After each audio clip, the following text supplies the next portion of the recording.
రాస్తూ, సంఘానికి లేఖ రాస్తూ ఓ వ్యక్తి గురించి చెప్తాడు. కొలసీ సంఘానికి పత్రిక రాస్తున్న పౌలు ఆ సంఘములో ఉన్న బిడ్డలందరికీ ఒక విలువైన వ్యక్తి గురించి మాట్లాడుతున్నాం. చూడండి, 4వ అధ్యాయములో ఆ వ్యక్తి గురించి రాయబడి ఉన్నది. 12వ వచనాన్ని ఒకసారి చదువుదాం. మీలో అంటే కొలసీ సంఘములో ఒకడు, క్రీస్తు యేసుకి దాసుడు ఎపఫ్రా మీకు వందనాలు చెప్తున్నాడు. ఏమండి, ఈయన ఎవరికి దాసుడట? క్రీస్తు యేసుకి. చాలా మంది అంటారు కదా, ప్రభా నీ దాసుడుగా నేను మొరపెడుతున్నాను అంటారు. కొంతమంది ప్రభా నా ప్రార్థన ఆలకించంటారు. ఎన్నో రకాలుగా ప్రార్థనలు చేస్తూ ఉంటారు. కానీ ఒక వ్యక్తి గురించి మరొక వ్యక్తి ఒక అద్భుతమైన సాక్ష్యాన్ని ఇక్కడ వివరిస్తున్నాడు. అదేంటంటే తెలుసా? నా ముఖమే చూడండి, అందరు బాగుండా బాగోపోయిన కష్టంతో నష్టంతో చూడండి. ఇక్కడ ఏమంటున్నాడంటే క్రీస్తు యేసుకి దాసుడైన ఒక వ్యక్తి గురించి మాట్లాడుతున్నాడు. మనుషులకు దాసుడు కాదు, యేసు క్రీస్తుకు మాత్రమే దాసుడు. యేసు క్రీస్తుకి దాసుడైన వాడు ఎలా ఉంటాడో ఈ పత్రికలో స్పష్టంగా చెప్పాడు పౌలయ్య మనందరి కొరకు. మీరు నిజంగా క్రీస్తుకు దాసులై ఉన్నారా? విశ్వాస సమూహానికి దేవుడు చెప్తున్నాడు, సంఘాన్ని నడిపిస్తున్న నాయకులకు చెప్తున్నాడు, అనగా సేవకులకు చెప్తున్నాడు, మనం క్రీస్తుకు మాత్రమే దాసులై ఉండాలి కానీ లోకానికి, లోకానుసారమైన మనుషులకు, లోకానుసారమైన క్రియలకు మనం దాసులు కాకూడదు. ఈయన ఏం మాట్లాడుతున్నాడు పౌలు? అసలు ఏ సందర్భంలో మాట్లాడుతున్నాడు? కొలసీ సంఘాన్ని కన్నీటితో విత్తిన వాడు సంతోషముతో లేక ఆనందముతో పంట కోస్తాడు. ఈ మాట మనం లేఖనాలు తెగ చెప్పేసుకుంటాం. కానీ కొలసీ సంఘము ఎపఫ్రా అనబడిన ఒక దీనుడు, ప్రభువుకి దాసుడు, నమ్మకమైన పరిచారకుడైన వాడు కన్నీటితో సంఘాన్ని కట్టాడు. దేవునికి స్తోత్రం, హల్లెలూయా. అంటే సంఘాన్ని కట్టే ప్రతి సేవకుడు కూడా ఎలా ఉంటుందంటే నిరంతరం ఒక పోరాటమే. సంఘంలో మంచోళ్ళు ఉంటారు, రకరకాల క్యారెక్టర్లు మనం సంఘంలో చూస్తూ ఉంటాం. ఓ అక్క ఏంటంటే కేవలము కూరల దగ్గరే బయటపడతారు. నాకు ఈరోజు కూర ఎక్కువ వేయలేదు చూసావా, పాపం పొరపాటున వడ్డించుకుంటూ వెళ్తుంటే నాకు ఒక గంట ఎదురు వేయచ్చుగా, ఏం పర్లేదుగా, వాళ్ళ బుద్ధి అక్కడే కనబడింది. చూసా పాస్టర్ గారు నన్ను మెచ్చుకోవాలి, పక్కన ఎవరు మెచ్చుకున్నాడు, వాళ్ళ బుద్ధి అక్కడే కనపడుద్ది. అరే ఏంటి వాళ్ళకి 2 పాటలు ఇచ్చాడు, ఏమన్నా న్యాయం ఉంది పాస్టర్కే? నాకు ఒక పాట ఇచ్చేదే. నేను ఎంత గాత్ర ఏదో గంధర్వ గాత్ర గాయని అని అంటారు. ఇట్లా ఆ పొగడతలు కూడా నాకు రాదు. నేను ఒకప్పుడు ఇట్లా స్టేజ్ ఎక్కి పాట పాడుతుంటే వీళ్ళు దెబ్బ పారిపోయేవాళ్ళు, గ్యారంటీ అనమాట. వాళ్ళ బతిలు ఆడుకొని టీలు ఇచ్చో టిఫిన్లు ఇప్పించో, ఒక్క పాట ఓపికతో కొట్టండి బాబు అనేవాడిని. వాళ్ళు వచ్చి అరే ఒక పాట అంటారు, జాగ్రత్త పడ్డట్టు కొడతాం పదట్టు అయితే అని చెప్పి టిఫిన్ ఇప్పించాడు కాబట్టి ఒక పాట ఓపిక కొడదాం అనుకునేవాళ్ళు. ఆ ఓపికతో కొట్టిన తర్వాత నేనేమనుకునేవాడిని తెలుసా?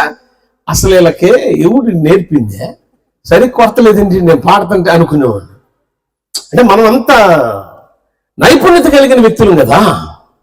ఇది లోకానుసారమైన క్రియల్లో ఇలా ఉంటాయమ్మా. కానీ ఇక్కడ ఒక వ్యక్తి గురించి ఓ శక్తిమంతుడు మాట్లాడుతున్నాడు, ఓ ప్రార్థన వీరుడు మాట్లాడుతున్నాడు. ఏమని మాట్లాడుతున్నాడు అంటే, సంఘానికి లేఖ రాస్తూ జనరల్ గా వాళ్ళందరూ మీకు వందనాలు చెప్పారు అని అంటారు. కానీ ఇక్కడ ఏమంటున్నాడు తెలుసా? మీలో ఒకడు. ఎవరిలో అంట? మీలో ఒకడు అంటే ఈ సంఘములో ఒకడు. ఈ సంఘంలో ఒకడు ఎవరు?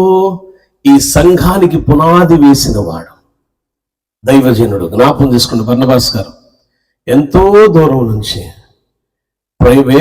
ప్రయాసాలకు వచ్చి తనకు లోకానుసారంగా ఏదైనా ఆయనకు ఒక పని ఉంది, నాకు తెలుసు, అది మీకు తెలుసో లేదో, మంచి పనివాడు ఆయన, బాగా డబ్బులు సంపాదించవచ్చు.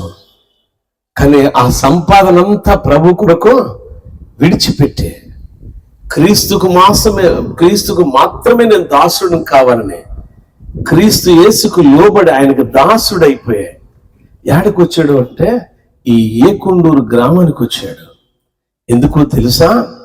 నశించిపోతున్న ఆత్మలను రక్షించుట కొరకు, క్రీస్తు యేసు వైపు నడిపించుట కొరకు ఈ రాత్రి కాలం కొంతమంది ప్రార్థనలు నేను చెప్తా. ప్రార్థన అనేదే నా అంశం, గుర్తుంచుకోండి బాగా. ప్రార్థన గురించే నేను మాట్లాడుతున్నాను. ప్రార్థన చేసేవాడు ఎలా ఉండాలో చెప్తున్నా. చాలా మంది అక్కలు అంటారు కదా, నేను ఎంత ప్రార్థన చేసినా దేవుడు అయ్యగారు నా ప్రార్థన వింటలే, పైగా ఉపవాసం కూడా ఉంటున్నానండి. ఎవరు చెప్పమని నేను ఉపవాసం ఉండమని చెప్పాడా? సరే, ఒకవేళ ఉపవాసం ఉందాం అనుకో, 10 మందికి చెప్తావు నువ్వా? అసలు ఉపవాసం ఉన్నప్పుడు నువ్వు ఎక్కడ ఉండాలక్క? ఉంటే ఇంట్లో నీ గదిలో ఉండాలా, లేకపోతే దేవుని మందిరంలో ఉండాలా. నువ్వు వేలం పాట వేసినట్టు, దండోరా వేసినట్టు ప్రతోళ్ళ దగ్గరికి వెళ్తావు. ఎవరు కనపడగానే వందనాలు, ఈరోజు ఉపవాసం కదా, ఇది ఆయాసం, నీకు తెలియదు. అది ఉపవాసం అనేది ఎవరికి తెలియాలి చెప్పండి అక్క? ముఖ్యంగా మీరే, మాదే ఉందిలే కానీ ముఖ్యంగా మీరే పెద్దలు, దేవునికి మాత్రమే తెలియాలి.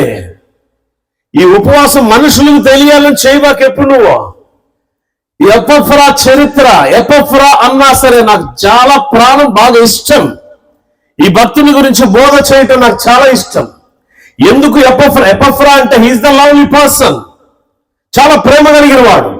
మనలాగా ప్రేమ లేని వ్యక్తి కాదు ఆయన, ప్రేమ కలిగిన వాడు, దైవిక. ఎందుకు నేను ఆ పాట పాడాను నాకు విన్నారు కదా, అంటే దేవుని ప్రేమ మనల్ని ఎప్పుడు కూడా ఏమనిద్దో తెలుసా? విడువనన్న ప్రేమ కదా, ఎడబాయనన్న. పలకండి. దేవుని ప్రేమ ఎలాంటిదంట? విడిచిపెట్టదు. మన ప్రేమ ఎటువంటిది? దేవుడు ఇప్పుడు పొర్రపాటున మన ప్రార్థన ఆలకించి ఈ సంవత్సరం మామిడికాయలు దిట్టంగా పండాలి అనగానే పండించాడు అనుకో, అసలు ఎవ్వరిని లెక్క చేయి చూస్తాం. పొర్రపాటున ఏదైనా పంట లేక, వర్షం లేక ఇబ్బంది పడతాం అనుకో, అసలు దేవుడికి ఏమి లేదంట. మనం అనే మాటలు కరెక్ట్ చెప్పండి. అసలు దేవుడికి న్యాయమే లేదు కదా, ఆయన న్యాయం లేదు కదా. పోయిన సంవత్సరం ఎందుకని సమృద్ధికి ఇచ్చాడు, ఈ సంవత్సరం అసమృద్ధి ఎందుకు వచ్చింది? ప్రియులరా, జ్ఞాపం చేసుకుంది. ఎప్పుడు ప్రభువు కూడా నీకెప్పుడు కరువు కష్టంలో నువ్వు బ్రతకాలని ఏ తండ్రి కోరుకోడు. ఎపఫ్రా ఎంత దీనుడో తెలుసా? యేసుక్రీస్తు ప్రభువారి కోసం ఆయన నలిగిపోవడానికి, ఆయన కరిగిపోవడానికి, క్రీస్తు బిడ్డల మధ్య వెలిగిపోవడానికి ఇష్టపడినంత గొప్ప భక్తుడు ఎపఫ్రా. దేవునికి స్తోత్రం కలుగును గాక. ఆమేన్, హల్లెలూయా.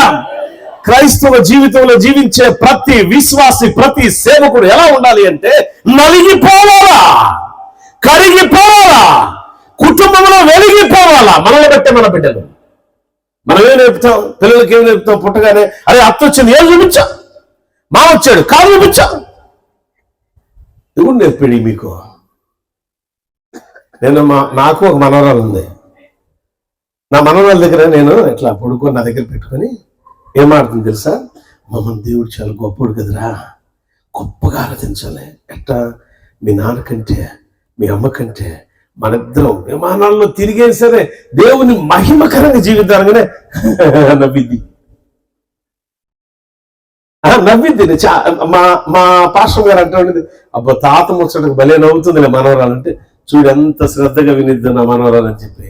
నేను మాట చెప్తుంటే, దేవుని మాట, దేవుని వాక్యం, పాటలు పాడుతుంటే శ్రద్ధగా వినిద్ది ఆ బిడ్డ. అంటే పుట్టుక దగ్గర నుంచే ఎండ్ ఆఫ్ పీరియడ్ వరకు దైవికంగా మనం పెంచగలిగితే బిడ్డల్ని, వయసు వచ్చేంత వరకు, ఒక స్థాయి చేరేంత వరకు దైవికమైన స్థితిలో పెంచితే, తిమోతిలాగా ఆయన ఎండ్ ఆఫ్ టైం వరకు కూడా ప్రభువును విడిచిపెట్టాడు, ప్రభువును మర్చిపోడు. అందుకే విడిచిపెట్టని ప్రేమ, మరిచిపోని ప్రేమ, యేసయ్య ప్రేమ, ఆ ప్రేమ ఈ భక్తుల్లో ఉన్నది ఎపఫ్రాలో. దేవునికి స్తోత్రం, హల్లెలూయా. ఎందుకు పౌలయ్య ఇక్కడ ఈ సందర్భంలో సంఘానికి రాసిన ఈ లేఖలో మాట్లాడుతున్నాడు? మీలో ఒకడైనటువంటి ఎపఫ్రా గురించి నేను మాట్లాడుతున్నా. ఏమని మాట్లాడుతున్నాడు చూద్దాం ఒకసారి. ఆ లేఖనాలు చదవండి ఒకసారి. అయ్యా మొదటి నుంచి చదవండి. మీలో ఒకడును,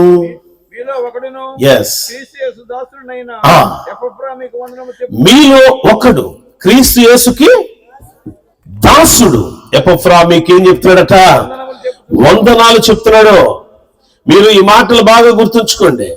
ఆయన మీలో ఒకడు, క్రీస్తుకి దాసుడు. ఏం చెప్తున్నాడు? వందనాలు చెప్తున్నాడు. చాలా మంది ఏం చేస్తారు తెలుసా? మీరందరూ చాలా మంచి వాళ్ళు అమ్మవు. నేను అక్కడ కూర్చొని చాలా మంది అక్కలు వందనాలు చెప్పారు. దేవుడు మీరు దీవించింది కాక. అసలు వందనాలు చెప్పరు. అసలు నేనేంటి, నా స్థాయి ఏంటి, నా కేటగిరీ ఏంటి అని నేను వందనాలు ఈయనకి చెప్పడం ఏంటి? బలివులుగానే అనుకున్న చాలా మంది మహానుభావులు ఉన్నారు. మీరు మాత్రం అలాంటి వాళ్ళు కాదు. మీరు చాలా మంచి వాళ్ళు. దేవుడు మిమ్మల్ని దీవించను గాక. మరి ప్రత్యేకమైన వందనాలు. నన్ను తిట్టుకోవాక, మీ గురించి పొగిడే తిట్లా. అయితే ఇక్కడ ఎపఫ్రా ఏం చేస్తున్నాడంటే, ఎక్కడో చెరసాల్లో ఉన్నాడు. ఆ చెరసాల్లో ఉన్నవాడు పౌలుకు చెప్తున్నాడు, లేఖ రాస్తున్నప్పుడు ఏమని చెప్తున్నాడు అంటే, అయ్యా నా పేరట కూడా నేను కూడా నా బిడ్డల్ని అడిగినట్టు వందనాలు తెలియపరచండి అన్నాడు. అంటే ఎక్కడుండా ఎవరి గురించి ఆలోచిస్తున్నాడు ఎపఫ్రా? అమ్మా, ఎవరి గురించి ఆలోచిస్తున్నాడు సేవకుడు? ఆయన ఎక్కడో చెరసాలో ఉన్నాడు, కానీ ఎవరి గురించి ఆలోచిస్తున్నాడు? ఎవరు కొద్దిగా పెద్ద చెప్పండి నాకు. ఎవరు? సంఘము గురించి. తండ్రి ఎంత దూరం వెళ్ళినా సరే, ఎంత దూరం, ఏ దేశం వెళ్ళినా సరే, లేదా ఏ రాష్ట్రానికి వెళ్ళినా, లేదా దూర ప్రాంతాలకు వెళ్ళినా, ఆ తండ్రి యజమానుడు, ఇంటి యజమానుడు ఎవరి గురించి ఆలోచిస్తాడు? తన భార్య గురించి, బిడ్డల గురించి, తన కుటుంబం గురించే ఆలోచన చేస్తాడు. ఎపఫ్రా ఎవరి గురించి ఆలోచిస్తున్నాడు? ఇప్పుడు వందనాలు చెప్పాడంటే ఎవరి గురించి ఆలోచిస్తున్నాడు? సంఘం గురించి ఆలోచిస్తున్నాడు. అంటే సేవకుడు నిరంతరం ఎవరి గురించి ఆలోచిస్తాడు? మీకు తెలుసో లేదో, సేవా జీవితంలో బ్రతికే మేము ఎప్పుడు కూడా మా ఆత్మీయ బిడ్డల కొరకు, వారి కుటుంబాల కొరకు మేము ఆలోచన చేస్తూ ఉంటాం. వారి కోసం ఇంకా ఏం చేస్తూ ఉంటాం అంటే ప్రార్థన చేస్తాం. ఇక్కడ ఎపఫ్రా ఏం చేస్తున్నాడు చూద్దాం. వందనాలు చెప్పి తర్వాత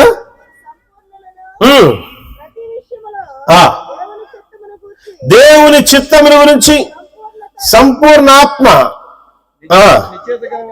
నిశ్చయిత కలిగిన వారి నిలకడగా ఉండవలనని ఇతడెప్పుడునో మీ కొరకు ఏం చేస్తున్నాడట? తన ప్రార్థనలో పోరాడుతున్నాడు. దేవుని స్తోత్రం, హల్లెలూయా. ఒక పోరాట యోధుల గురించి రాత్రి కాలం మనం మాట్లాడుకుంటున్నాం. నిజమైన సేవకుడు నిరంతరం ప్రార్థనలో పోరాడతాడు. ఎందుకో తెలుసా? క్షేమం కొరకు. ఏ క్షేమం అది? సంఘ క్షేమం, కుటుంబ క్షేమం, దేశ క్షేమం, అధికారుల క్షేమం, నాయకుల క్షేమం కొరకు ప్రార్థించేవాడే నిజమైన సేవకుడు. ఎంతమంది సేవకులు ఈ రోజున ప్రార్థన చేస్తారు? కట్టే, కొట్టే, తెచ్చే, ఇది మన ప్రార్థన. ఈ ఒక్క పూటకి ఎట్టకట్టే అడ్జస్ట్ అయిపోయి ప్రభు అంటాం మనం. సేవకులైన విశ్వాసులైనంతే. ఈ పూట నేను చేసుకోలేకపోతున్నానే కానీ పడుకున్నాం. చలికాలం అయితే దుప్పటి ఉసుకేసి పడుకుంటాం, ఎండాకాలం అయితే ఏసీ వేసుకొని పడుకుంటాం. ఎందుకు రాత్రి నువ్వు ప్రార్థన చేయలేదు అంటే వీళ్ళు చెప్తారు కదా. వీళ్ళు చెప్పే మాట ఎలా ఉంటుందంటే, అయ్యా నిన్ను బాగా అలసిపోయాను. ఏం పోయారంటే ఇలా అలసిపోయా. అందుకే ఆ ఏసీ గాలికి లోనికి వెళ్ళంగానే ఇక నిద్ర వచ్చేసింది. లేగోలా. అపవాది ఏం చేశాడు తెలుసా? చల్లని ఏసీని చూపించి నువ్వు నిద్ర బలిదాను కానీ ఈ ఒక్క పూటకి ఏం కాదు నీకు, ఈ ఒక్క పూటకే ఏం కాదు నీకు, పడుగా. కానీ అక్కడ సేవకుడు చేసిన పని ఏంటి తెలుసా? సేవకుడు పోరాడుతూ నేర్చుకున్నాడు. ఆయన ప్రార్థనలో పోరాడుతున్నాడు. చదవండి, ఆ లాస్ట్ వర్డ్ చదవండి ఒకసారి. లాస్ట్ వర్డ్ చదవండి ఒకసారి. తన ప్రార్థనలో, ఎల్లప్పుడూ తన ప్రార్థనలో. ఎప్పుడంట? ఏం నిజమే, ఆయన చెరసాల్లో ఉండి ప్రార్థనలో పోరాడుతున్నాంటి. అసలు ప్రార్థనలో ఏముంటే పోరాడుతున్నాడు? రికార్డ్ అయితే 2 గంటలు 3 గంటలు తెల్లారినా చెప్తా. ఎందుకంటే ఆత్మతో నింపబడిన సేవకుడు, అభిషేకంతో నింపబడిన సేవకుడు దమ్మంటే భూత పదం కదా అక్కాయి. చాలా మంది దమ్ము అనుకుంటే భూత పదం అనుకుంటారు. ఇదేంటి లోకానుసారమైన దమ్ము అంటే ఈక్వల్ టు ధైర్యం. భయాన్ని అణిచివేయటమే దమ్ము, ధైర్యం. ఆ ధైర్యం ఏంటంటే దేవుడే. మనకున్న ధైర్యం దేవుడేనమ్మా. అందుకే ఎల్లప్పుడూ ప్రార్థనలో పోరాడుతున్నాడంటే ఆ పోరాడే ప్రార్థనలో ఏముంటే ఎపఫ్రా పోరాడుతున్నాడు? ప్రతి ఒక్కరు ఆలోచన చేయండి. ప్రార్థనలో ఏముంటుంది? చెరసాల్లో ఉన్నవాడు, చెరసాల్లో మగ్గిపోతున్నవాడు, చెరసాల అనుభవంలో ఉన్నవాడు, జైల్లో పడి నలిగిపోతున్న ఒక వ్యక్తి సంఘం కోసం వెలగాలని ఇష్టపడ్డాడంటే ప్రార్థనలో ఏముందో గ్రహించాడు ఆయన. చాలా మంది బైబిల్ పట్టుకొని వస్తారు మందిరానికి, ప్రార్థన చేస్తారు. ఉత్త ప్రార్థన చేయకూడదు. 2008, 2009 కాలంలో దేవుడు సుమారుగా 2002లో ఓ దర్శనం ఇచ్చి విమానంలో నన్ను పంపించడం చూశాను నేను. దేవుడు స్వయంగా మాట్లాడాడు. యెహోషువ గ్రంథాన్ని తెరచి, మీరు దీనికి రిఫరెన్స్ కాదు ఇది, యెహోషువ గ్రంథాన్ని తెరచి తన ఫింగర్ వేలుతో చూపిస్తున్నాడు. ఇట్లా చూపించి ఒక రాతి పలక ఇచ్చాడు నాకు. ఇచ్చి సేవలకు పిలిచే ముందు అనమాట, ప్రారంభ దినాల్లో జరిగిన సంఘటన ఇది. సేవ అంటే నేను రావట్లా. ఏంటి ప్రభు అంటే, ఇదిగో ఈ గ్రంథం చదువు అన్నాడు. చదివాను. చదివితే యెహోషువ గ్రంథం కదా ఇది అన్నా. నేను విడువను, ఎడబాయను. నువ్వు ఏ స్థలంలో అడుగు పెడతాడో ఆ స్థలం నీ స్వాచ్ఛమగు. నీవు బ్రతుకు దినములలో ఏ మనుషులో నీ ఎదురు నిలబడలేడని. వీళ్ళరా ఆ వాగ్దానాన్ని పట్టుకొని ప్రార్థన చేయడం ప్రారంభించా. అది 2008, 2009 సంవత్సర కాలంలో ప్రభు నన్ను ఏ దర్శనంలో ఏ ఫ్లైట్ అయితే నాకు చూపించాడో, ఎప్పుడు విమానం చూసిన దాఖలాలు లేవు. మా ఊర్లో యవన ప్రాయంలో ఉన్నప్పుడు, చిన్నపిల్లలప్పుడు కానీ పైన విమానం వెళ్తున్నాడు. అబ్బా, దీంట్లో రామారావు వెళ్తున్నాడు, కృష్ణ వెళ్తున్నాడు, ఇంకా అక్కడ నాగేశ్వరరావు వెళ్తున్నాడు, చిరంజీవి కూడా వెళ్తున్నాడు అనుకుంటూ ఉండేవాడిని. అదే బతుకు. అరే మనమేంటి, మన బ్రతుకేంటి, మనం ఎయిర్పోర్ట్కి వెళ్తాం ఏంటి, ఫ్లైట్ ఎక్కటం ఏంటి, ప్లస్ దేశాల స్వార్థ ప్రకటించడం ఏంటి, ఎక్కడి నుంచి వచ్చింది ఇది అని అంటే ఆకాశమందు ఆశీనుడైన మహా గొప్ప దేవుని ఆజ్ఞ అని ఆ రోజు గ్రహించాను నేను. దేవుని స్తోత్రం, హల్లెలూయా. ఏమిలో చిన్న బ్యాగ్ లో 4 జతలు బట్టలు పెట్టుకొని ఇట్లా ఎట్లా ఇంతే, సూట్లు బూట్లు ఉండ వాడబుద్ధి కాదు నాకు. నేను ఇలానే ఉండడానికి ఇష్టపడతా. ఏ దేశం వెళ్ళినా వాళ్ళు బలవంతం చేసి ఖచ్చితంగా ఈరోజు సూట్ అయ్యాలంటే తప్ప. ఆ దేశానికి వెళ్ళి ఏం మాట్లాడాలో అర్థం కావట్లా. కొత్త ప్లేసు, ఫ్లైట్ దిగుతుంటే వాడు బోర్డు పెట్టుకుని ఉంచున్నాడు, వెల్కమ్ ఫస్ట్ సాధేవ్ అని. ఊరు నాయన ఈడే ఉండరా బాబు అనుకున్నా. ఈడేటి తీసుకెళ్తాడు, ఎవరు తెలియదు కదా మనకి, భాష కూడా సరిగ్గా రాదు. మీరంటే ఇంగ్లీష్ దంచేస్తారు, నేనే దంచేని తోడ ఆతాహే మనకి వచ్చిరాని ఇంగ్లీషు. దిగిరాగానే వెల్కమ్ యా అంటున్నా పద్దానికి. సరే అని చెప్పేసి అసలు దేవుడు ఎందుకు తీసుకొచ్చాడు ఇక్కడ చూద్దాం అనుకున్నా. నేను ప్రార్థన చేసుకుంటా ఉన్నా. ఈ లోపు నల్లటి కారులో, కొత్త కారులో దయ్యం అట్లా నా ముందు వచ్చి ఇంకోటి ఆగింది. ఈడెవుడురా అనుకుంటే డోర్ తింగ నా ఫ్రెండే, మన్ ఆఫ్ గాడ్ అనుకుంటే వచ్చి కౌగిలించుకున్నాడు. ముందు ఇతను తిన్నారా అని చెప్పేసి అక్కడ ఒక విఐపి, ఆ దేశంలో ఒక విఐపికి నన్ను పరిచయం చేశాడు. ఇండియా నుంచి వచ్చాడు. అవతారం ఎట్లా తెలిసి ఇట్లానే ఉంది. నేను నవ్వుకుని ప్రభు, నేను సామాన్య వీళ్ళేందైనా అట్ట చూపిస్తారు అనుకున్నా నేను. అంటే ప్రభు ఎన్నిక చేసుకున్నవాడు ఎలా ఉంటాడు తెలుసా? కష్టాలైనా, కన్నీళ్ళైనా, బాధలైనా దిగమింకొని 10 మంది కోసం వెలగాలని చూస్తాడు. ఎన్నో కష్టాలతో, ఎన్నో బాధలు ఈ సంఘం నిర్మాణం జరిగి ఉండొచ్చు. ప్రియులారా, చాలా మందికి తెలియకపోవచ్చు దాని యొక్క ఈ సంఘం ఇలా ఎస్టాబ్లిష్ చేయబడటానికి వెనకాల ఉన్న ప్రార్థన శక్తి తెలియకపోవచ్చు అందరికీ. ఆ సేవకుడు, సేవకురాలు ఎంత కన్నీరు కార్చారో, ఎన్ని దినాలు వాళ్ళు నలిగిపోయారో మనకు తెలియదు, కానీ ప్రభు చూస్తున్నాడు. అలానే ఆ దేశంలో మొట్టమొదటి సువార్త నేను అందించాను. ఏలియా గురించి 20 నిమిషాలు. వాస్తవం నాకు ఇంగ్లీష్ రాదండి. ఇంగ్లీష్లో నా మార్కులు ఎట్టుంటాయి, ఏళ్ళ మీద లెక్కేసుకునే మార్కులు అనమాట. అలాంటిది 20 నిమిషాలు ఎట్ట మాట్లాడానా అనుకున్నా. That is leading of God, the spirit of God leading to me for his people, the name of Jesus Christ. యేసుక్రీస్తు నామములో పరిశుద్ధాత్మ పూర్ణుడైన సేవకుడు నిలబడినప్పుడు నడిపించేది నాయకుడైన దేవుడే తప్ప ఏ మనుషుడు కానే కాదు. అలా ఆ దినం నడిపించబడిన తర్వాత ఈ రోజు వరకు, ఈ సంవత్సరం కూడా వెళ్ళాను. ఓమన్ దేశం, ఏ ఉన్నాడు కదా బైబుల్లో, ఏ సమాధి దగ్గర కూడా వెళ్ళొచ్చిన. ఏ సమాజ దగ్గరికి వెళ్ళినా ఆ దేశంలో పోయి నేను సువార్త ప్రకటించా. దేవునికి స్తోత్రం. హల్లెలూయా. ఎలా ప్రకటించాను, ఎవరు తీసుకెళ్లారో ప్రతిదీ కూడా దేవుని ప్లానింగే. ఇప్పటికే ఆఫ్రికా దేశాల్లో ఇంకా నేను డేట్స్ ఇవ్వండి, నా డేట్ సెట్ కాదు, నేను ఇవ్వటంలకు. అంటే ఆ స్థితి ఎక్కడి నుంచి వచ్చింది అంటే ఒకటే చెప్తా మీకు, ప్రార్థన. ప్రార్థన లేకపోతే క్షేమము లేదు. సంఘానికి క్షేమం ఉండదు, కుటుంబానికి క్షేమం ఉండదు, గ్రామానికి క్షేమం ఉండదు, జిల్లాకి క్షేమం ఉండదు, దేశానికే క్షేమం ఉండదు. ఆ క్షేమం కోసం ప్రార్థించే వారిలో మొట్టమొదటి వ్యక్తి నేను నమ్మిన దేవునికి నమ్మకమైన పరిచారకుడు ఉన్న వ్యక్తి ఎపఫ్రా. ఆమేన్. హల్లెలూయా. ఈ రోజు ఈ ప్రాంతం అంతా కూడా కలకల్లాడుతూ ఉండాలని, ఈ ప్రాంత ప్రజలందరూ కూడా సుఖ సౌఖ్యాలతో ఆరోగ్యంతో నింపబడాలని, దురాత్మ శక్తుల చేత విడిపించబడి నూతనమైన అభిషేకంతో నింపబడాలని ఎంతో ప్రయాసతో దైవజనుడు ఇక్కడ ప్రయాసతో ఈ మీటింగ్స్ ఏర్పాటు చేశారు. ఈ ప్రయాస ఎప్పుడు వ్యర్థం కాదు, ఈ ప్రయాస ఎట్టి పరిస్థితులు వ్యర్థం కాదు. ఈ సంఘం ఇది పునాది వేయబడి, ఈ సంఘం నుంచి ఇది శాఖోపు శాఖలుగా అలా విస్తరించిపోయింది ప్రాంతం అంతా కూడా.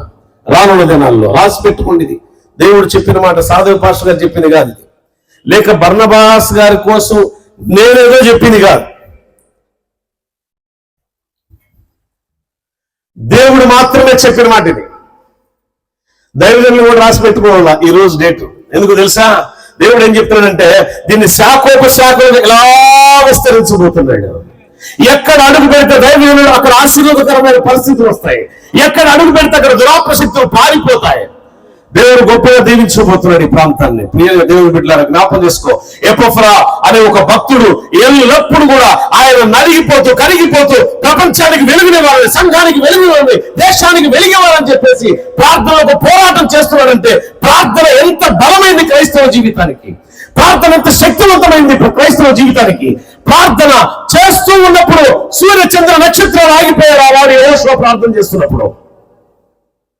సంఘ క్షేమం కోసం, సంఘంలో ఉన్న ప్రతి ఒక్కరి క్షేమం కోసం దైవజనుడు ప్రార్థన చేస్తున్నాడు ఒక చోట. ఈ దైవజనుడు ఎలాంటి వాడు తెలుసా?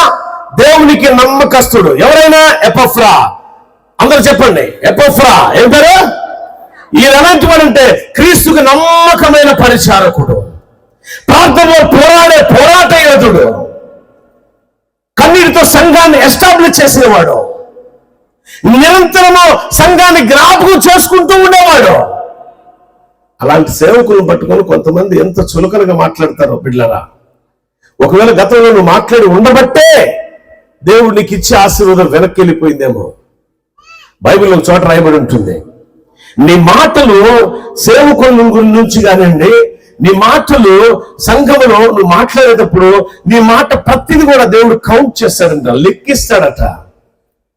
అంటే నీ మాటలకు ఒక లెక్క ఉంది. జడ్జిమెంట్ దినం అంటే తీర్పు దినం ముందు నువ్వు మాట్లాడిన ప్రతి మాట కూడా తీర్పు ఉంటుంది. సో అందుకని ఏం చేయాలా? ప్రసంగ గ్రంథకర్త అంటాడు కదా, నీవు మందిరానికి వెళ్ళినప్పుడు నీ ప్రవర్తన, be careful your character, your voice, because you are standing in front of God. నువ్వు దేవుని సన్నిధిలో దేవుని ముందు నిలబడ్డావని మర్చిపోబాక. చాలా జాగ్రత్తగా ఉండాలి నువ్వు. ఒకవేళ అలా లేకపోతే జడ్జిమెంట్ దినం, తీర్పు దినం ముందు తీర్పు తీర్చబడతాయి నీ మాటలో. కానీ ఎపఫ్రా ఈ సంఘాన్ని కట్టిన ఒక సంఘ నాయకుడు ఎలా ఉన్నాడు? సంఘ క్షేమం కోసం, సంఘ బిడ్డల క్షేమం కోసం ఆయన చెరలో ఉండి కూడా వారి కొరకే ప్రార్థన చేసే యోధుడు ఉన్నాడు. సేవకుడు తనకెన్నో బాధలు ఉంటాయి, తనకెన్నో కష్టాలు ఉంటాయి, చెప్పుకోవడానికి ఎన్నో ఉంటాయి. అన్నిటిని కూడా అణిచివేసుకుంటూ సంఘం కోసమే పరితపిస్తూ ఉంటాడు. ఎందుకు ఈయనంత పరితపించున్నాడు? ఈ ప్రార్థనలో ఏముందంటే నేను చెప్పా, క్షేమం ఉన్నది మొట్టమొదటి మాట. రెండవ మాట, ప్రార్థనలో ఏముంది తెలుసా? సూర్య చంద్ర నక్షత్రం ఆపే శక్తి ఉన్నదే. చెప్పడం యెహోషువ ప్రార్థన చేస్తున్నాడు. బైబిల్ గ్రంథంలో మనం చూస్తే యెహోషువ గ్రంథంలో ఆయన ఎలా ప్రార్థన చేశాడు సార్ చూద్దాం. ఏం ఆపివేశాడో చూద్దాం. దేవుని పిల్లారా, యెహోషువ ప్రార్థన చేసినప్పుడు సూర్యుడు, చంద్రుడు, నక్షత్రాలు, ఆ సృష్టి ఒక్కసారి గల స్తంభింప చేయబడింది. 10వ అధ్యాయంలో రాయబడి ఉంది కదా. చూడండి 12వ వచనం. యెహోవా ఇశ్రాయేలు ఎదుట అమోరీయులను అప్పగించిన దినమున ఇశ్రాయేలు వినుచూ ఉండగా, ఎవరు వింటున్నారో ఇశ్రాయేలు వినుచూ ఉండగా, మీరందరూ వినుచూ ఉండగా, ఇక్కడ నేను ఒక మాట చెప్పు, ఒక సేవకుడిగా దేవుని అభిషేకంతో నింపబడిన మాట, దేవుని మాటకు ఒక మాట చెప్పా. ఈ సంఘము రాబోతున్న దినాల్లో శాఖోపశాఖలుగా ఈ ప్రాంతం అంతా కూడా విస్తరించబోతుందని ఈ మాట రాసుకోమని చెప్పాను. ఇది నా మాట కాదు, కానీ ఒక సేవకుడి నోటి నుంచి దేవుడు పలికించిన మాటగా భావించండి. ఈరోజు ఈ స్థలానికి వచ్చిన మీలో కూడా దేవుడు ఎలా ఒక్కొక్కరిని ఏ విధంగా చేయబోతున్నాడంటే, ఒక నూతన అధ్యాయం మీ జీవితంలో తెరవబోతున్నాడు. ఒక నూతనమైన జీవితాన్ని ప్రారంభించబోతున్నారు మీరు. ఈ స్థలానికి మీరు ఊరికనే రాలా, క్షేమం కోసం వచ్చారు. ఆ క్షేమాన్ని దేవుడు మీకు ఇవ్వబోతున్నాడు. ఈ స్థలానికి ఊరికనే రాలా, ఒక శక్తిని దేవుడు మీకు ప్రజెంటేషన్ ఇవ్వబోతున్నాడు. ఏంటి తెలుసా? ఆత్మశక్తి. శక్తి చేసే అద్భుతాలు ఎలా ఉంటాయి తెలుసా? ఈ సృష్టిని సైతం అంటే నమ్మశక్యము కానివి ఆపివేసేదే ఆత్మశక్తి. అపోస్తలుడైన పౌలు చెప్తాడు. అపోస్తలుడైన పౌలు కూడా ఆయన అనేక సందర్భాల్లో ప్రార్థన గురించి చెప్తాడు. ఆయన చెప్తూ ఒక వ్యక్తి గురించి సాక్ష్యం చెప్తున్నాడు. ఇక్కడ నిజంగా పౌలు అంటే చాలా ఇష్టం నాకు. ఎందుకు తెలుసా? ఎవరైనా బంధువుల గురించి కొంచెం తేడాగా మాట్లాడతాం మనం, కానీ పౌలు అలా మాట్లాడలా. రోమపత్రిక 16వ అధ్యాయంలో మీరు తీయొద్దుగానే 2 భక్తుల గురించి చెప్తాడు ఆయన. ఈ 2 భక్తులు, ఆంద్రోనికు, యూనియా అనబడిన 2 అపోస్తుల్లో ప్రసిద్ధికి ఎక్కిన వారు. ఎవరిలో ప్రసిద్ధికి ఎక్కారట? అపోస్తులు. ఎప్పుడన్నా విన్నారు ఈ మాట? అపోస్తులు 12 మంది గురించి వింటాం, కానీ వారికంటే ముందున్న వారు ఉన్నారు. వాళ్ళే ఆంద్రోనికు, యూనియా అనబడిన వారు. అపోస్తుల కార్యాల గ్రంథము 16:7 అనుకుంటూ బహుశా నోట్ చేసుకోండి. ఇది అపోస్తులైన పౌలు యొక్క బంధువులు. 16:7 చదవండి, ఎందుకైనా మంచిది. తీసినక్కైనా నీకు బంధువులు,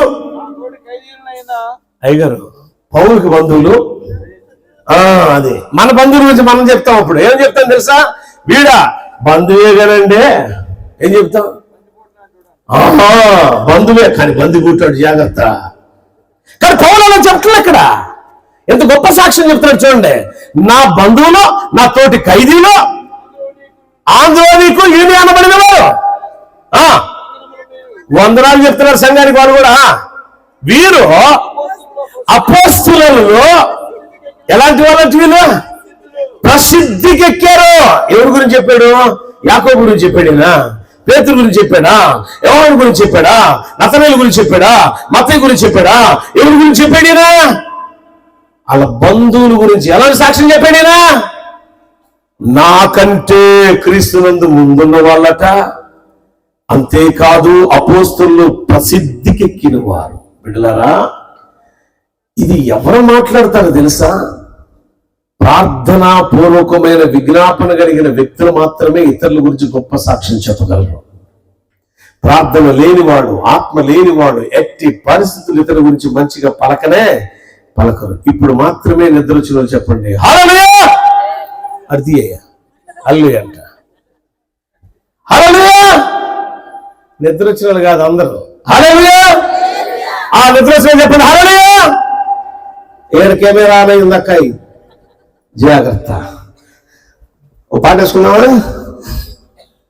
చూడండి ఎంత గొప్ప ప్రేమ అంటే, క్షేమాన్ని కలుగు చేయడం కోసం శ్రమలో కూడా ప్రార్థన చేస్తున్నాడు ఒక భక్తుడు.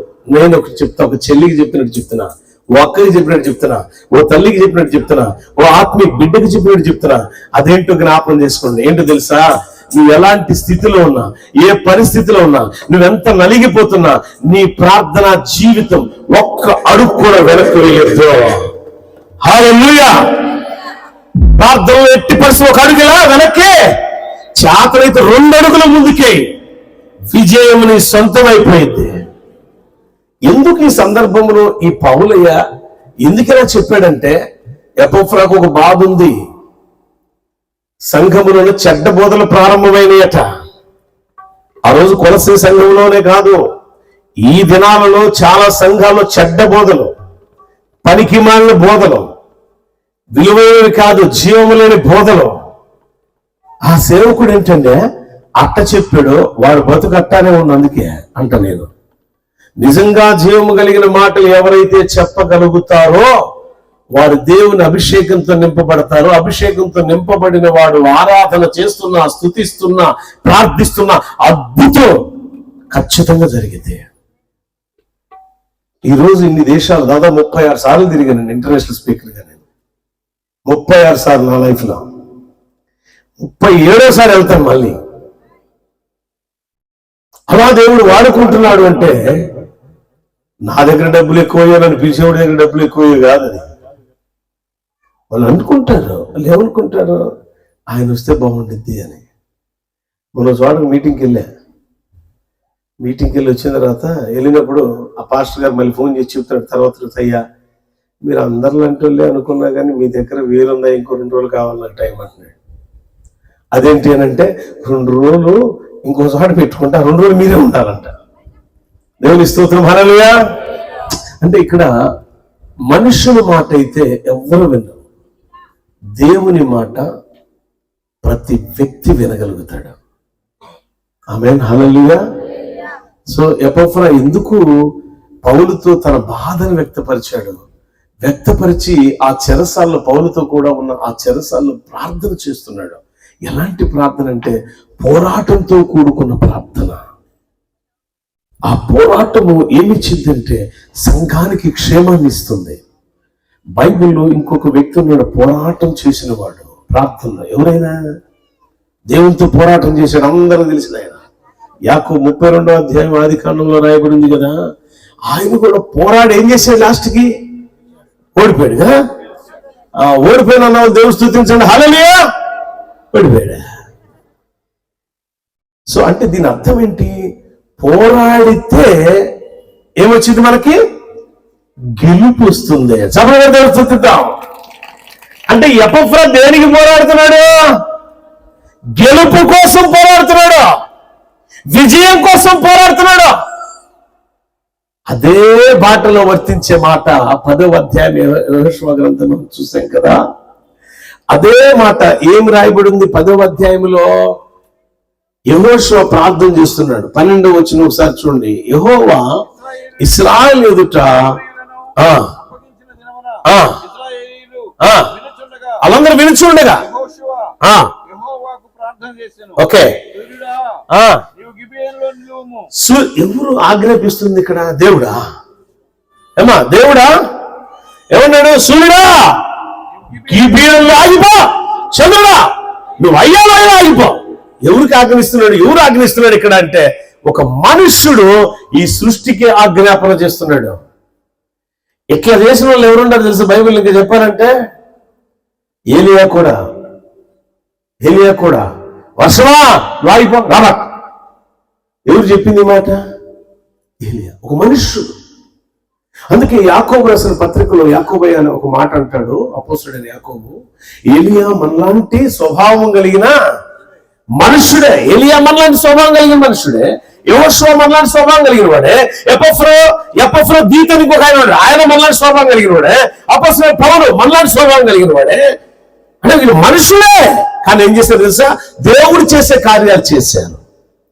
కారణం ఏంటి తెలుసా, వీరిలో ప్రార్థనలో పోరాటం ద్వారా వీరి లోపలికి ఏమొచ్చింది తెలుసా, దైవికమైన ఆత్మశక్తి వచ్చినది. అంటే ప్రార్థన ఏం తీసుకొచ్చి తెలుసా, దైవికమైన ఆత్మశక్తితో మనం నింపబడేది చేస్తుంది. ప్రార్థనలో పోరాటం వల్ల దైవికమైన శక్తి మనం ఆవహరిస్తుంది, మనలోనికి వస్తుంది.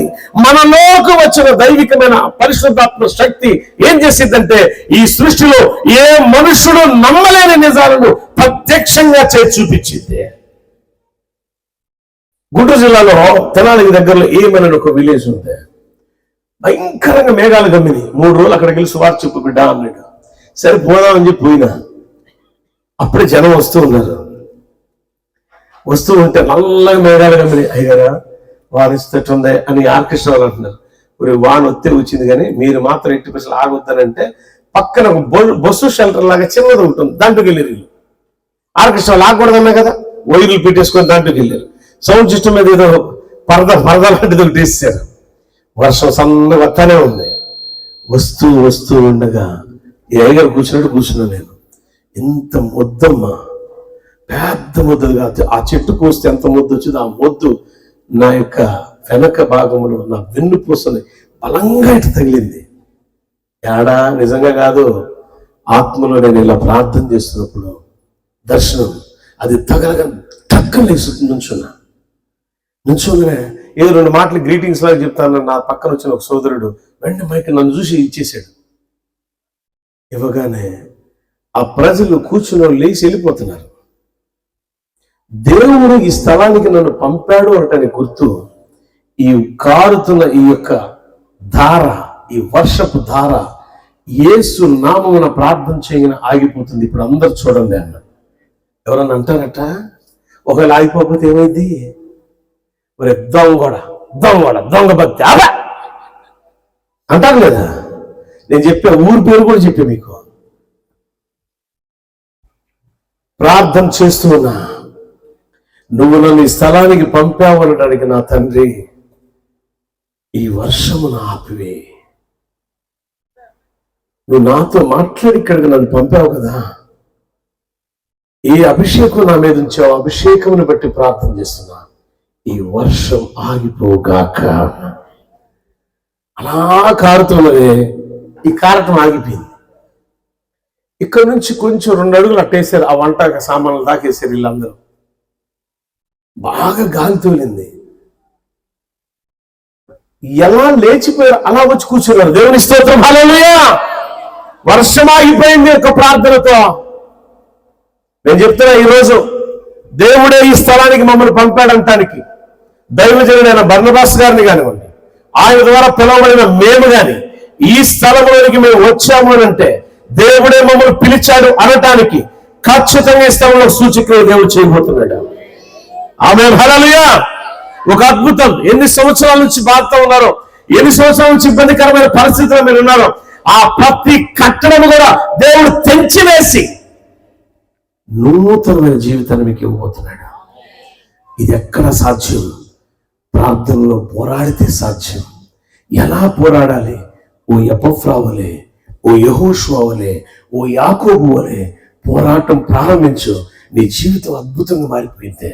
ఆమేన్, హల్లెలూయా, హల్లెలూయా. అద్భుతమైన జీవితం మన వశంలోనికి రావాలంటే ప్రార్థన లేకుండా రాదు. ఎందుకో తెలుసా? ఎప్పుడైతే మనం ప్రార్థనలో ఏకీభవిస్తూ, అంటే భార్య భర్తలు కానీ సంఘం కానీ ఒక ఏకభావంతో మనం ప్రార్థన చేస్తామో అప్పుడు దేవుడు మన పట్ల అద్భుతాలు చేయడానికి ఇష్టపడతాడు. నువ్వేం తూర్పు ఇంకొకరు పడమర అన్నట్టుండబాకండి. మనది ఒకే స్వరమై ఉండాల. లోక పాప పరిహారార్థం రక్తము ఇచ్చిన ప్రేమ ప్రేమ పారండక్క. ప్రేమ ప్రేమ ప్రేమ ప్రభు యేసు క్రీస్తు ప్రేమ. ప్రేమ ప్రేమ ప్రేమ ఇది కల్వరి క్రీస్తు ప్రేమ. ప్రేమ ప్రేమ ప్రేమ ప్రభు యేసు క్రీస్తు ప్రేమ. ప్రేమ ప్రేమ ప్రేమ ఇది కల్వరి క్రీస్తు ప్రేమ. నిన్న ప్రేమ ఎడబాగిన ప్రేమ, ప్రాణమిచ్చే ప్రేమ నా యేసు క్రీస్తు ప్రేమ. నీకై ప్రాణమిచ్చే ప్రేమ నా యేసు క్రీస్తు ప్రేమ.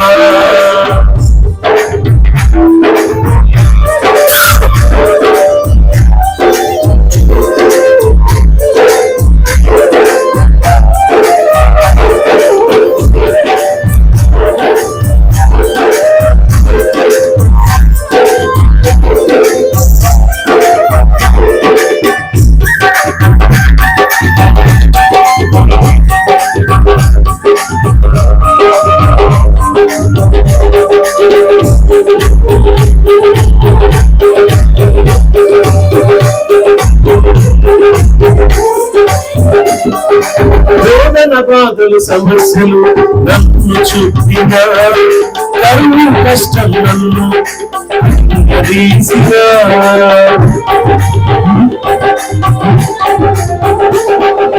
వేదన బాధలు సమస్యలు నన్ను చుట్టిన, కరువు కష్టం నన్ను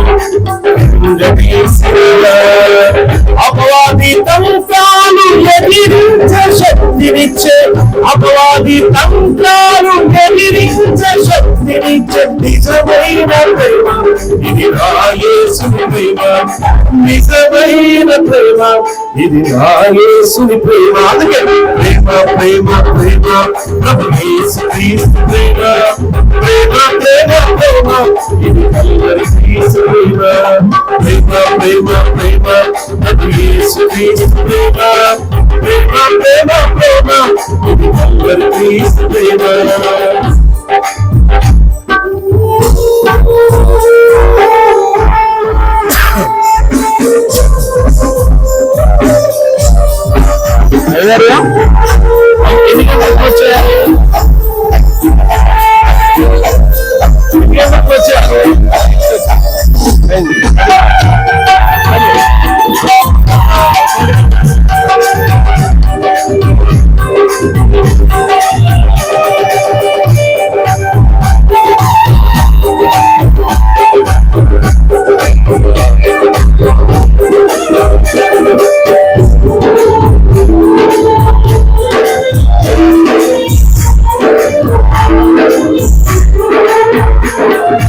యేసుక్రీస్తునందు విశ్వాసముంచుము, విశ్వసించి ప్రార్థించి విజయమును పొందు.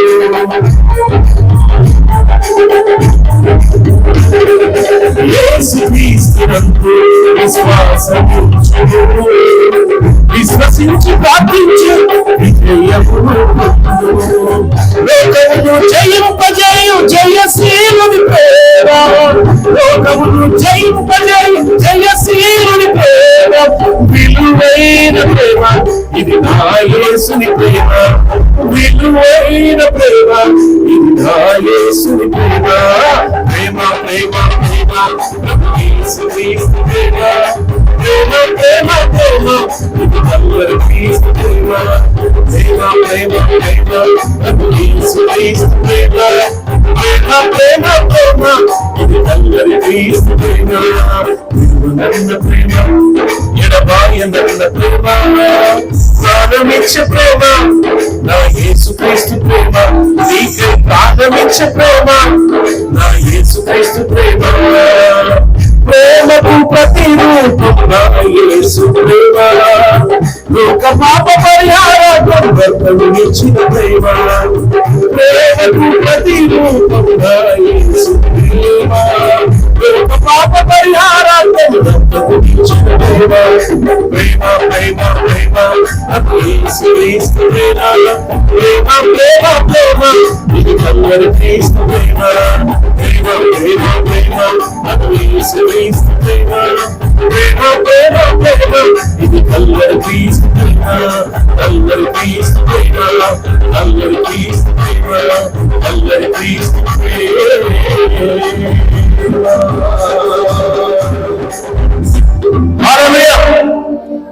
ఆడకో ఇల్లుకి వచ్చారా? ఇప్పుడు చెప్పండి, నిద్రపోయాను. హల్లెలూయా.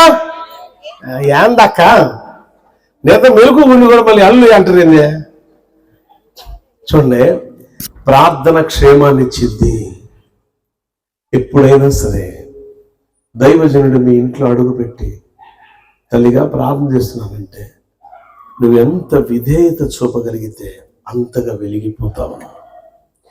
రెండవది, దైవికమైన అభిషేక ఆత్మచేత నింపబడిన వారు ప్రార్థన చేస్తే ఈ సృష్టి స్తంభింప చేయబడుతుంది.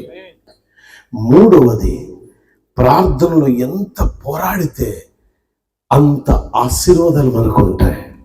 ఈ మూడు చెప్పాను. ఒకటి, యాకోబు పోరాడాడు, ఆశీర్వదించబడ్డాడు. రెండు, అపోస్తుడైన పౌలు పోరాడి, ఇది చెప్పడం మర్చిపోయా, అపోస్తుడైన పౌలు ప్రార్థనలు పోరాడి మరణాన్ని తిరిగి తీసుకొచ్చాడు, జయాన్ని ఇచ్చాడు.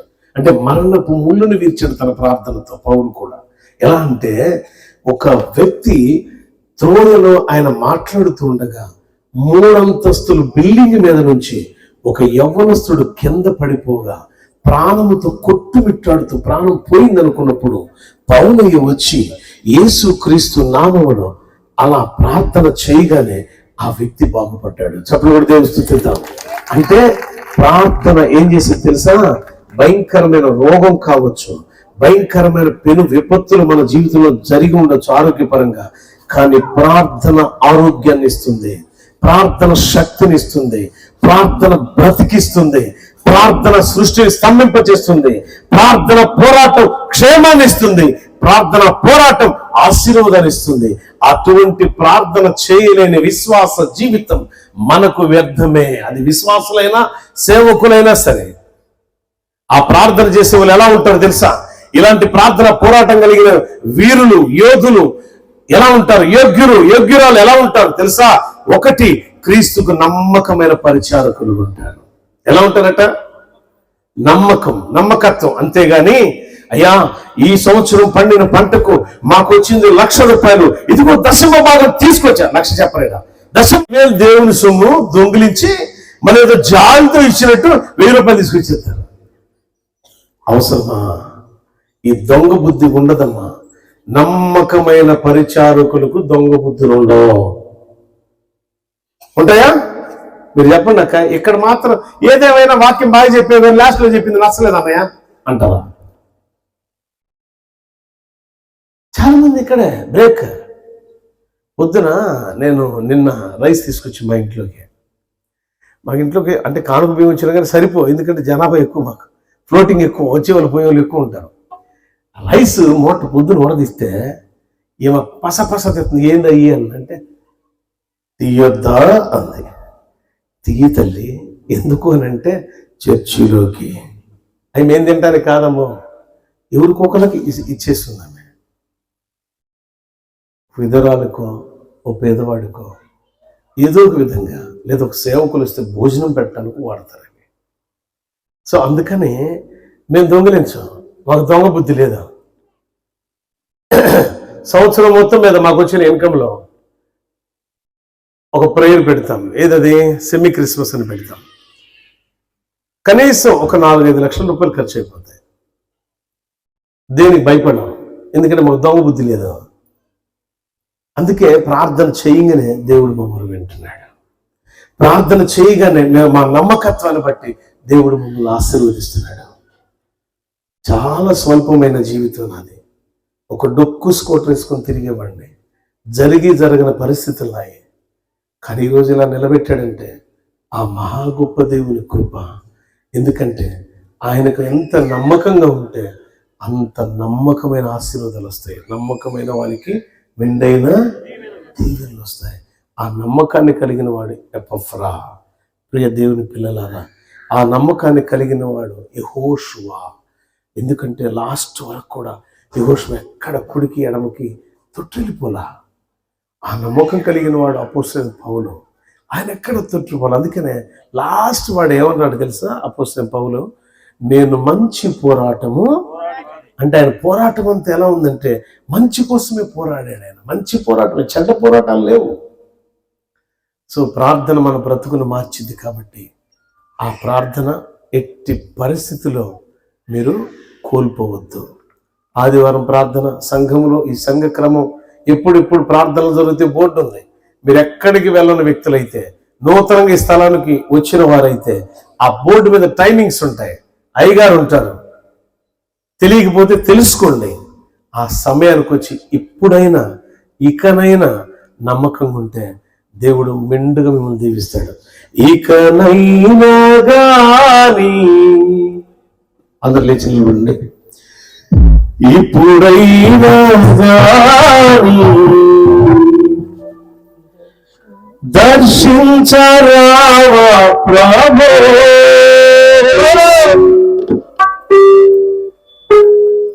అభిషేకం లేక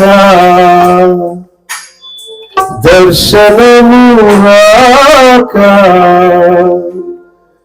నశించుచున్నానయ్యా నా యేసయ్యా, నా భారం నీవేనయ్యా.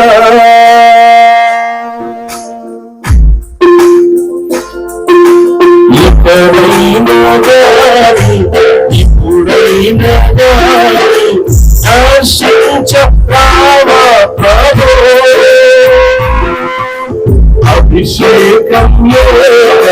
దర్శనమురాగా నశించుచున్నానయ్యా నా యేసయ్యా నా భారం నీవేనయ్యా ఇకనైనా గాని ఇప్పుడైనా గాని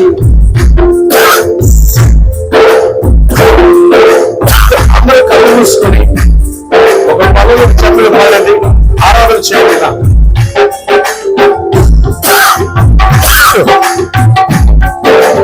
ఇతను మార్చుకోవడానికి స్తోత్రం. ప్రతి ఒక్కరు తెలిసి దేవుడు స్తుతించండి. హల్లెలూయా.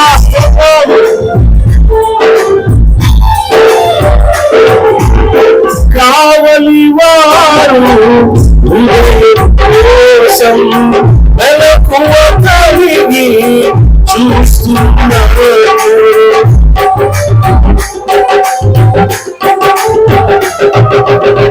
కావలి వారు ఉదయం కోసం మెలకువ కలిగి చూస్తున్నారు.